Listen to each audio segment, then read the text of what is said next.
ಸ್ನೇಹಿತರೆ, ಕೃಷಿ ಸಂಪದ ಚಾನಲ್ನಿಂದ ಮತ್ತೊಂದು ವಿಡಿಯೋಕ್ಕೆ ನನ್ನೆಲ್ಲ ಕೃಷಿ ಮಿತ್ರರಿಗೂ ಸ್ವಾಗತ ಹೇಳುತ್ತಾ, ಈ ದಿನದ ವಿಶೇಷತೆ ಏನಪ್ಪ ಅನ್ನೋದನ್ನು ನೋಡ್ಕೊಂಬರೋಣ ಬನ್ನಿ ಸ್ನೇಹಿತರೆ. ಈ ಶುಂಠಿ ಬೆಳೆಗಳಿಗೆ ಪದೇ ಪದೇ ಕಾಡುತ್ತಿರುವ ಈ ಫೈರಿಕ್ಯುಲೇರಿಯಾ ರೋಗದ ಲಕ್ಷಣಗಳೇನು, ಅದು ಯಾವ ಕಾರಣಕ್ಕೆ ಬರ್ತೈತಿ, ಭೂಮಿ ಒಳಗಿನ ಪೋಷಕಾಂಶ ಯಾವುದು ಕಡಿಮೆ ಇದ್ದಾಗ ನಮ್ಮ ಶುಂಠಿ ಬೆಳೆಗಳಿಗೆ ಈ ಫೈರಿಕ್ಯುಲೇರಿಯಾ ಬರ್ತೈತಿ, ಈ ಫೈರಿಕ್ಯುಲೇರಿಯಾ ಬಂದ್ರೆ ಯಾವ ರೀತಿ ಈ ಶುಂಠಿ ಬೆಳೆಗಳಿಗೆ ಸಂಕಷ್ಟ ಉಂಟು ಮಾಡ್ತೈತಿ ಅನ್ನೋದನ್ನು ನೋಡ್ಕೊಂಡು ಬರೋಣ ಬನ್ನಿ ಸ್ನೇಹಿತರೆ. ಯಾರೆಲ್ಲ ನನ್ನ ಚಾನಲ್ನ ಸಬ್ಸ್ಕ್ರೈಬ್ ಮಾಡಿದೆ ವಿಡಿಯೋಗಳನ್ನ ನೋಡ್ತಾ ಇದ್ದೀರಿ ಸ್ನೇಹಿತರೆ, ಅವರೆಲ್ಲ ನನ್ನ ಚಾನಲ್ನ ಸಬ್ಸ್ಕ್ರೈಬ್ ಮಾಡೋದನ್ನು ಮರಿಬೇಡಿ ಸ್ನೇಹಿತರೆ. ಹಾಗೆ ಒಂದು ವಿಡಿಯೋಕ್ಕೊಂದು ಲೈಕ್ ಕೊಡಿರಿ ಸ್ನೇಹಿತರೆ. ವಿಡಿಯೋನ ಸಂಪೂರ್ಣ ನೋಡಿ ಸ್ನೇಹಿತರೆ.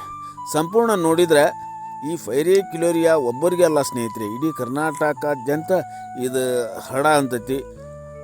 ನಮ್ಮ ಶುಂಠಿ ಬೆಳೆಗಳಿಗೆ ಕಂಡು ಬಂದ ತಕ್ಷಣ ಸರಿಯಾದ ರೂಪದಿಂದ ಸರಿಯಾದ ಮಾರ್ಗದರ್ಶನದಿಂದ ಸ್ನೇಹಿತರೆ ಈ ಔಷಧೋಪಚಾರ ಮಾಡಿದರೆ ಇದನ್ನು ಕಂಟ್ರೋಲ್ ಮಾಡ್ಬೋದು ಸ್ನೇಹಿತರೆ. ಬನ್ನಿ ಸ್ನೇಹಿತರೆ, ಈ ಫೈರಿಕ್ಯುಲೇರಿಯಾ ಯಾವ ರೀತಿ ಬೆಳೆಗಳಿಗೆ ಬಂದಿದೆ ಅನ್ನೋದನ್ನು ನೋಡ್ಕೊಂಬರೋಣ ಸ್ನೇಹಿತರೆ.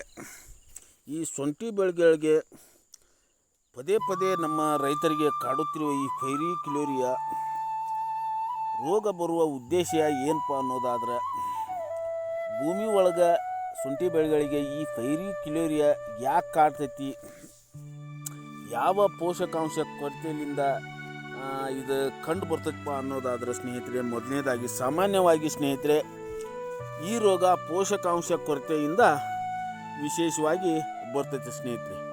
ವಿಶೇಷವಾಗಿ ಹೇಳಬೇಕಪ್ಪ ಅಂತಂದ್ರೆ ಯಾವ ಪೋಷಕಾಂಶ ಕೊರತೆಯಿಂದ ಬರ್ತೈತಪ್ಪ ಅನ್ನೋದಾದ್ರೆ ಸ್ನೇಹಿತರೆ, ಐರನ್, ಮ್ಯಾಗ್ನೀಷಿಯಂ, ಜಿಂಕ್ ಈ ಪೋಷಕಾಂಶ ಮಣ್ಣಿನಲ್ಲಿ ಕೊರತೆ ಇರೋದರಿಂದ ಪದೇ ಪದೇ ಈ ಫೈರಿಕ್ಯುಲೇರಿಯಾ ಶುಂಠಿ ಬೆಳೆಗೆ ಕಾಡ್ತಾ ಇದೆ ಸ್ನೇಹಿತರೆ.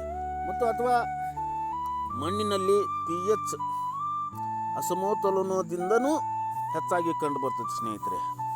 ಇದು ಮಣ್ಣಿನಲ್ಲಿ pH ಈ ಪೋಷಕಾಂಶ ಅಸಮತೋಲನ ಇದ್ದರೆ ಈ ಫೈರಿಕ್ಯುಲೇರಿಯಾ ಕಂಡು ಬರ್ತದೆ ಸ್ನೇಹಿತರೆ.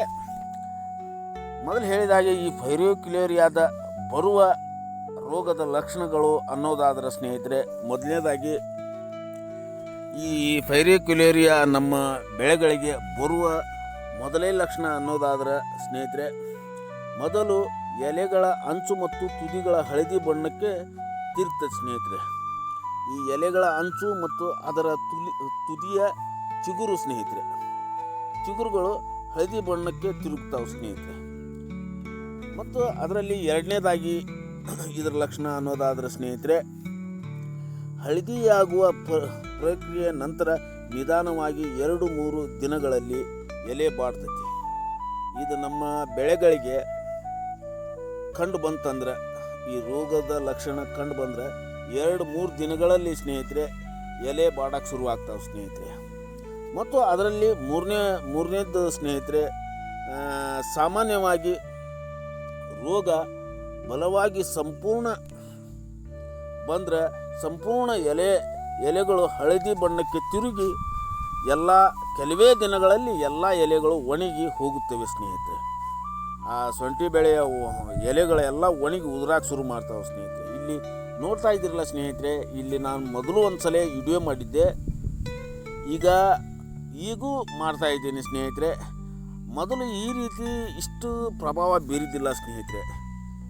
ಈಗಂತೂ ಭಾಳ ಪ್ರಭಾವ ಬೀರ ಅಂತತಿ ಫೈರಿಕ್ಯುಲೇರಿಯಾ ಸ್ನೇಹಿತರೆ. ಇಲ್ಲಿ ನೋಡ್ತಾ ಇದ್ದೀರಲ್ಲ ವಿಡಿಯೋದೊಳಗೆ ನೋಡಿ ಸ್ನೇಹಿತರೆ. ಮತ್ತು ಇದು 4ನೇ ಲಕ್ಷಣ ಏನಪ್ಪ ಅನ್ನೋದಾದ್ರೆ, ಎಲೆಗಳ ನರಗಳನ್ನ ಇಂಗ್ಲೀಷ್ನಲ್ಲಿ ವೈನ್ಸ್ ಅಂತಾರೆ ಸ್ನೇಹಿತರೆ. ಈ ಮಾತ್ರ ಹಸಿರಾಗಿರುತ್ತೆ, ಈ ಎಲೆಗಳ ನರ ಮಾತ್ರ ಅಷ್ಟೇ ಹಸಿರಾಗಿರುತ್ತೆ ಮತ್ತು ಸ್ನೇಹಿತರೆ ಹಸಿರಾಗಿರುತ್ತೆ ಮತ್ತು ನರಗಳ ನಡುವೆ ಸ್ಪಷ್ಟವಾಗಿ ಗೋಚರಿಸುತ್ತದೆ ನೋಡಿ ಸ್ನೇಹಿತರೆ. ಈ ನರಗಳು ಮಾತ್ರ ಹಸಿರಾಗಿದ್ದಾಗ ಸ್ನೇಹಿತರೆ, ಆ ನರಗಳ ನಡುವೆ ಹಳದಿ ಬಣ್ಣ ಸ್ಪಷ್ಟವಾಗಿ ಗೋಚರಿಸ್ತದೆ ಸ್ನೇಹಿತರೆ. ಈ ರೀತಿ ಆದರೆ ನಮ್ಮ ಶುಂಠಿ ಬೆಳೆಗಳಿಗೆ ಈ ಫೈರಿಕ್ಯುಲೇರಿಯಾ ಅಟ್ಯಾಕ್ ಆಗೈತೆ ಅಂತ ಅರ್ಥ ಸ್ನೇಹಿತರೆ.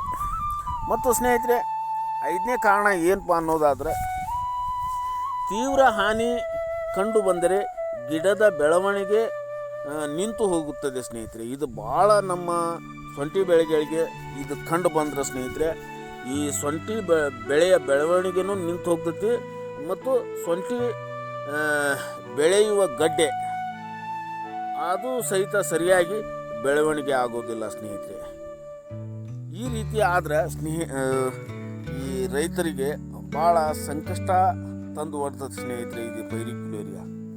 ಇದನ್ನು ಯಾವ ರೀತಿ ನಾವು ಹತೋಟಿ ಮಾಡಬೇಕು, ಇದನ್ನು ಯಾವ ಔಷಧಿಗಳನ್ನ ಹೊಡಿಬೇಕು ಅನ್ನೋದನ್ನು ನೋಡ್ಕೊಂಡು ಬರೋಣ ಬನ್ನಿ ಸ್ನೇಹಿತರೆ. ಈಗ ಯಾವ ರೀತಿ ಬರುತ್ತೆ ಮತ್ತು ಇದರ ಲಕ್ಷಣಗಳನ್ನು, ಫೈರಿಕ್ಯುಲೇರಿಯಾದ ಲಕ್ಷಣಗಳನ್ನು ಎಲ್ಲ ನೋಡ್ಕೊಂಡು ಬಂದ್ರಿ ಸ್ನೇಹಿತರೆ. ಇದನ್ನು ನಾವು ನಿರ್ಲಕ್ಷ್ಯ ಮಾಡಿದ್ರೆ ಇದು ಎಲ್ಲ ಬೆಳೆಗಳಿಗೂ ಉಲ್ಬಣವಾಗಿ ಬೆಳೆಗಳನ್ನ ಭಾಳ ನಾಶ ಮಾಡ್ತದೆ ಸ್ನೇಹಿತರೆ ಕೆಲವೇ ದಿನಗಳಲ್ಲಿ. ಇದನ್ನು ಬೇಗನೆ ನಾವು ಕೃಷಿ ತಜ್ಞರನ್ನು ಭೇಟಿ ಮಾಡಿ ಈ ಫೈರಿಕ್ಯುಲೇರಿಯಾ ರೋಗದ ಔಷಧಿಗಳನ್ನು ಮಾಹಿತಿ ತಿಳ್ಕೊಂಡು ಸ್ನೇಹಿತರೆ, ಕೃಷಿ ಕೇಂದ್ರದವರು ಕೊಟ್ಟಂಥ ಮಾರ್ಗದರ್ಶನದಿಂದ, ಅವರು ಹೇಳಿಕೊಟ್ಟಂಥ ಔಷಧಿಗಳಿಂದ ಇದನ್ನು ಸರಿಯಾದ ಕ್ರಮಬದ್ಧವಾಗಿ ನಾವು ಔಷಧಿಗಳನ್ನ ಸ್ಪ್ರೇ ಮಾಡಿದರೆ ಇದರಿಂದ ನಾವು ಫೈರಿಕ್ಯುಲೇರಿಯಾ ರೋಗದಿಂದ ಶುಂಠಿ ಬೆಳೆಗಳನ್ನ ನಾವು ಹತೋಟಿ ಮಾಡ್ಕೋಬೋದು ಸ್ನೇಹಿತರೆ. ಇಲ್ಲಿ ಸ್ಕ್ರೀನ್ ಮೇಲೆ ಕಾಣಿಸ್ತಾ ಇರುವ ಈ ಔಷಧಿಗಳನ್ನ ನಮ್ಮ ಹೊಲದಲ್ಲಿ ಈ ಶುಂಠಿ ಬೆಳೆಗೆ ಬಂದಾಗ ನಾನು ಈ ಔಷಧಿಗಳನ್ನು, ನಮ್ಮ ಕೃಷಿ ಕೇಂದ್ರದವರು ಕೊಟ್ಟಂಥ ಈ ಔಷಧಿಗಳನ್ನು ನಾನು ಸ್ಪ್ರೇ ಮಾಡಿದ ಮೇಲೆ ನಮ್ಮ ಶುಂಠಿ ಬೆಳೆಗಳು ಸ್ವಲ್ಪ ಸುಧಾರಿಸ್ಕೊಂಡವು ಮತ್ತು ಒಳ್ಳೆ ಬೆಳೆಯ ನಿರೀಕ್ಷೆಯಲ್ಲಿ ಇದ್ದೀನಿ ಸ್ನೇಹಿತರೆ. ಈ ರೀತಿ ನಿಮ್ಮ ಹೊಲದಲ್ಲಿ ಈ ರೀತಿ ಕಂಡು ಬಂದರೆ ನೀವು ಸರಿಯಾದ ರೀತಿಯಿಂದ ಕೃಷಿ ಕೇಂದ್ರಗಳಿಗೆ ಭೇಟಿಯಾಗಿ ನೀವು ಔಷಧಿಗಳನ್ನ ಸ್ಪ್ರೇ ಮಾಡಿದರೆ